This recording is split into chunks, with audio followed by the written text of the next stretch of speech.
Hello guys, happy Sunday. Ito na naman, nagkakalas tayo ng pyesa, pero medyo malayo-layo to. Hindi natin na-anticipate yung sinabi natin na shipping fee niya, kalo Maynila lang. Pero ito pala ay pupunta ng Leyte. Ako po, mukhang malulugi tayo kaso nagka-deal na. Huli natin tinanong yung pupuntahan. Ito pala Leyte pupuntahan itong. Lagyan lang ng konto, brake fluid, pero ewan ko, mahirap siguro hanapin.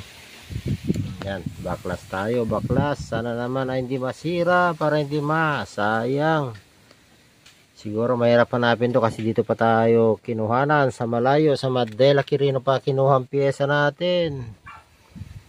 Okay, open na natin. Magkalas muna tayo, going to Leyte.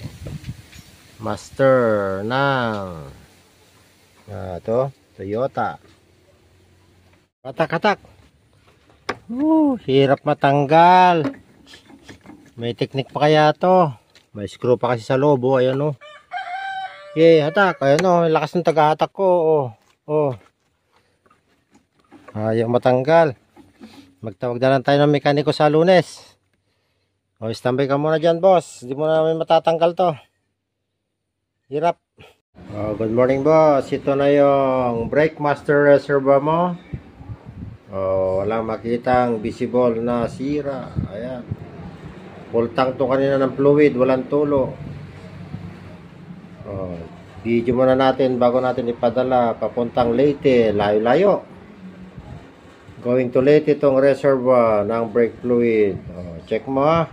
Okay, walang tama, walang sira. Bagong washing para makita lahat. Ito na yung carpet niya. Off muna natin repack muna, wala tayong videographer.